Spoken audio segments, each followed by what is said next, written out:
This is Orchards Park in Clark County. The Osoberi are leafing out. It will be dark much later. I still have 2 hours of light. So I was thinking, I've been here before. I've been here since I was 4 years old in preschool. And one thing about being young is you are in a process of becoming. You are in a process, period. The world is very large and you are very small. The world is very complicated and you do not understand it.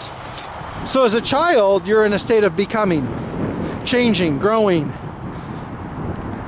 And the world, when you look at it as a child, is static. Things don't change too much.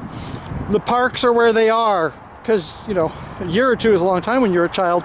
So things don't change. So you are in a process of becoming, but the world is the promise of static being. It exists, it is, it has been, however you want to say that. The grammar and the thought is a little bit confusing. So this is an example of a place that in some ways seems pretty static. You know, some things haven't changed since I was a child, 40 years walking down this path. But on the other hand, as you grow up, you see things change around you. This is more true now than maybe in previous generations where somebody could realistically read every book in their town. You know, 500 years ago, you maybe had 3 or 4 books in your town. You could read them all. You could know everybody in your town. You could know every building, and you would have completed the circle of your world. Now the world changes all the time. But even if it doesn't seem to, the world itself is in a state of becoming.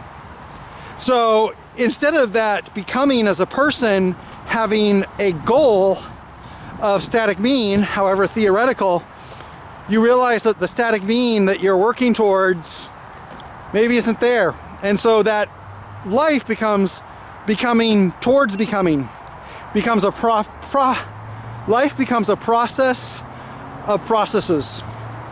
And that is what I am thinking today in Orchards Park. Also wondering if the restrooms are open because that is a process that needs to be done. Then I'm returning home.